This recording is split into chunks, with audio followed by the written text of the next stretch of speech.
feeling? All right, good. I can dig it. If you're not wearing red in the room, almost all of you are. We'll have to get you on board. Okay, Fridays we wear red. All right, well, it's good to have you here. My name is Mardell Maxwell. I serve as the Executive Director of Admissions. So welcome to the team. You are a part of one of the larger departments here at the University of Houston. And what I want to spend just a brief time doing is kind of sharing just the impact and the importance of this work and what you're going to be a part of, what you are now a part of.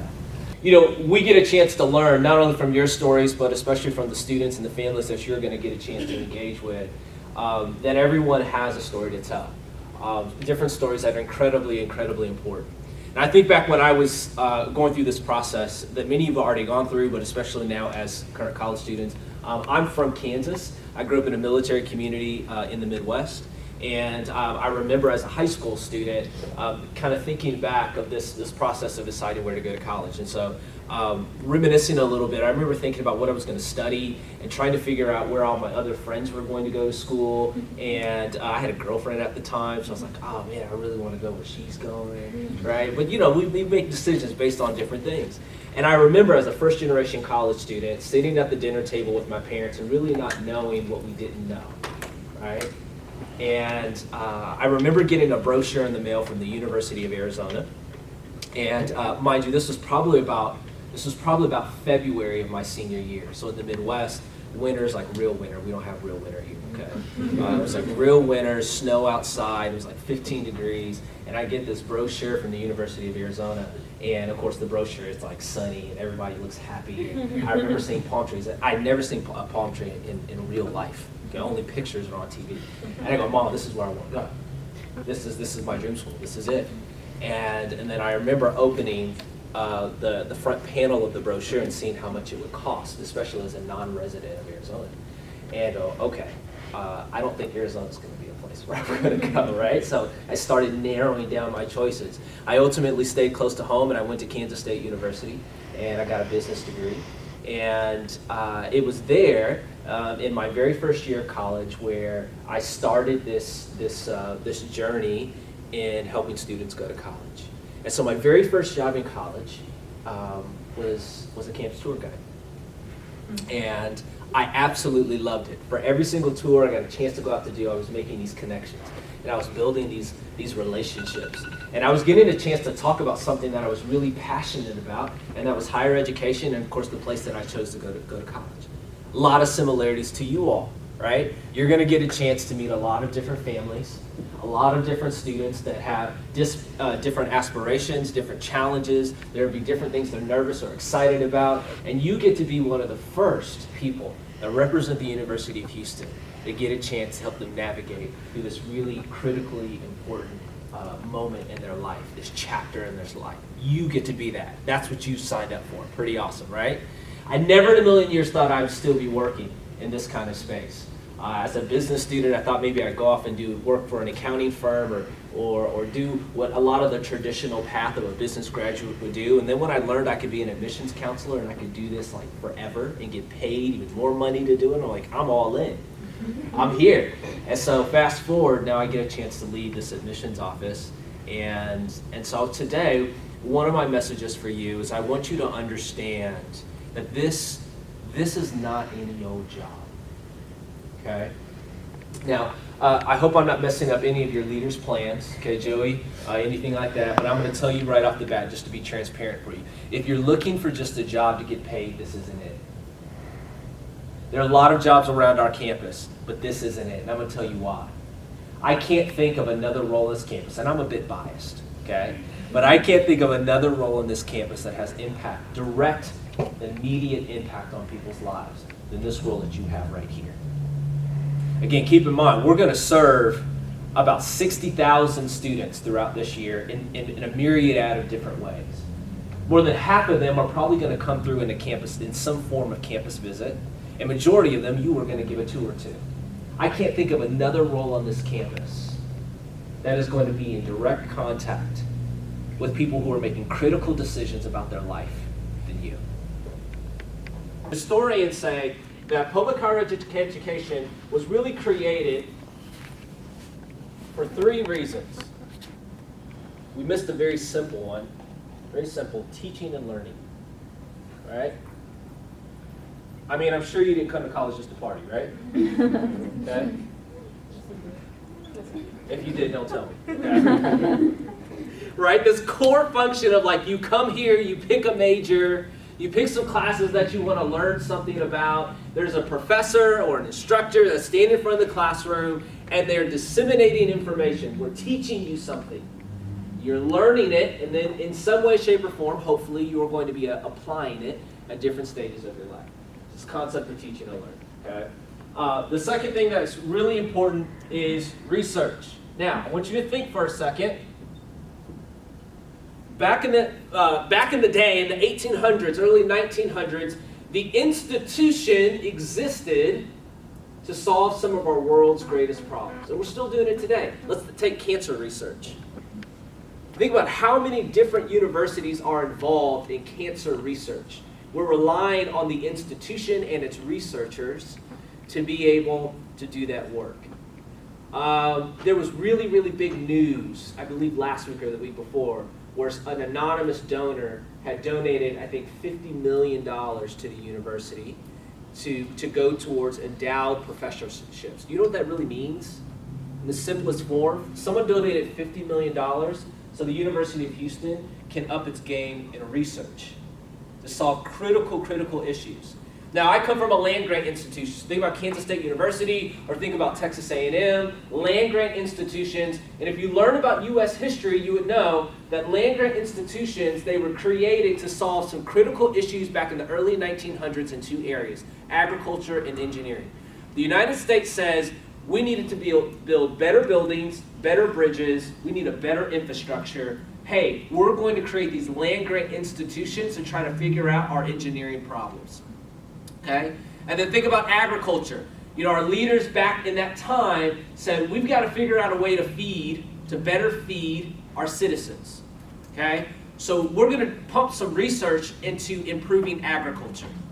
All right? So this concept of higher education and solving the world's most critical problems is really, really important. Number 3, someone said it, but I'm going to use a slightly different word. Okay? Economic development. Economic development. Now, there's going to be a football game here tomorrow, okay? And there's going to be a lot of people on campus that will travel from outside the city of Houston, and even those that live in Houston, but they're going to spend money on gas and food and all sorts of, maybe they'll go out to the mall while they make their trip here after the football game, right? And so money is going to be spent. Money is just one example. So think about the economic development that a university has on a community. Now, Houston is a little unique. If the University of Houston disappeared, the city of Houston, as the 4th largest city in the country, would still be okay economically. There's a lot of different industry that's here. But imagine, imagine if you are, I'm going to pick on Texas A&M. Okay, there's nothing in College Station. There's nothing in College Station. You take Texas A&M at a College Station, that place is just a blink. Okay, there's nothing else there. So imagine the economic development that Texas A&M brings that community. Whether it's through sports, whether it's through research expenditures, or whether it's through thousands of students that choose to live and make College Station their home, right? The same thing happens here in the city of Houston.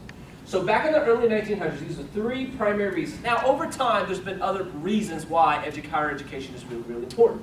So my question to you is, why is this important for you to know as an ambassador at the University of Houston? What does this have to do with you?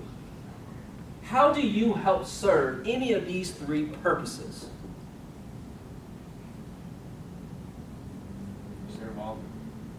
Say it again? Serve all of them. Yeah, and how? Tell me how. How do you serve all of them? During the presentation, there's a point that says that we're Tier 1 research institution, so we're highlighting that area. So you serve a purpose in helping educate other people about how the University of Houston is living out this mission as a public institution. Absolutely. What else? We have the medical school coming in. We have the College of Nursing coming in as well too. So all these new steps bring more people in because we're able to serve more people in general. Absolutely. That's teaching and learning in the medical field. Some tremendous research that's going to be done through the new medical school. huge economic impact, especially for the third ward community which our campus lives in. How about one more? Give me another idea. We help build people's economic development because our school has a higher than national average of what students will make once they graduate. Yeah, absolutely. You're absolutely right. Fantastic. Let me give you a couple of ideas, and then I'm going to end here, because I know you got other things on the agenda. Couple of ideas here. Understand that these are three purposes that were created back in the late 1800s, early 1900s, where most of you in the room, if you lived at that time, there's no way, shape, or form you would not have been able to go to an institution. Okay? In fact, the reality is, right, like folks like me, if you look like me, you would have been in a cotton field somewhere or a sugar plantation. This idea, right, this idea of higher education wasn't even, we didn't have freedom, okay? So you got to think about this was a different time. Something very profound that a professor in higher education told me is that the system of higher education has never changed. The system of higher education was created at a time when probably 98% of you in the room couldn't access it. That system has never changed. We've made provisions to the system. We've made tweaks to the system. But at no point has the United States of America said, we're going to throw out the system and build it all over again. Right?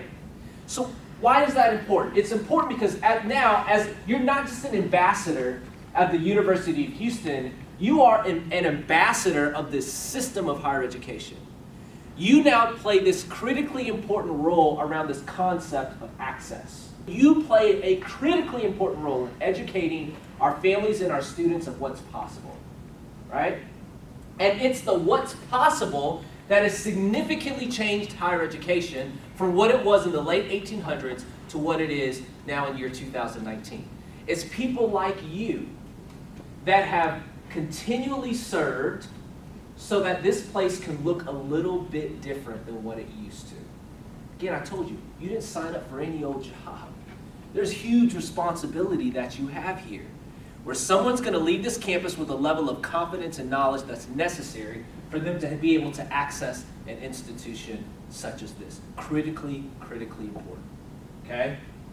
So, understanding that role, I want you to understand that to whom much is given, much is required. You've been given, you applied for this opportunity, you've been given an opportunity to show up and be a part of the team, and now there is great responsibility because your responsibility isn't just about getting students to the University of Houston, but it's really about honoring, really expanding and enhancing the whole reason why the institution was created to begin with.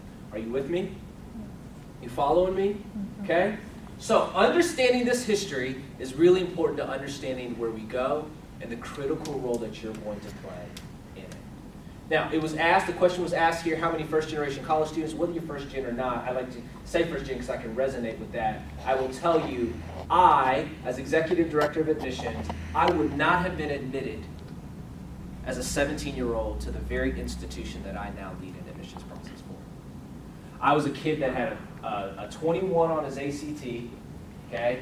Great GPA, okay? Great GPA. But I would have missed out based on how our admission requirements are today. I came from a school with very poor academic resources. I didn't go through any sort of test prep, right? Dual credit and AP courses were not options for me when I was in high school. It's the kind of community that I grew up in. You're going to meet with students like that. You're also going to meet with students that come from tremendous backgrounds, tremendous with all sorts of resources and opportunities, right? For them to be able to go to any college that they choose. And you're going to play a critically important role. And we need every last one of them. Because whether a student has a 36 or a 1600 on their SAT, or whether, or like me when I was in high school, right? Let's say they have a lower test score, right? It is not the end-all be-all as to whether a student can come here and be successful. Whether they can learn, whether they can contribute to research and solve some critically important problems for our community and our world, and they can make an incredibly important impact on the city of Houston, not only economically but also socially. Every student that comes through here matters. Every student that comes through here matters. Every interaction that you have, whether you're on the clock or not, it matters. As a representative, as an ambassador of this great institution and of the city, I want you to understand today, before you get started on this new chapter, this new journey in your professional life, is to understand that you have signed up for something that matters. Take care of that responsibility, gang. Honor that responsibility that you have been given. And in the process, you are going to make a tremendous impact in so many people's lives along the way. So thank you for being an ambassador. Thank you for being a part of the team. Now y'all ready to do this thing? Yeah. All right. Y'all ready? I'm ready to go back and be an ambassador again. I got my own self excited. Thank you for being here, and thanks for having me. Appreciate it.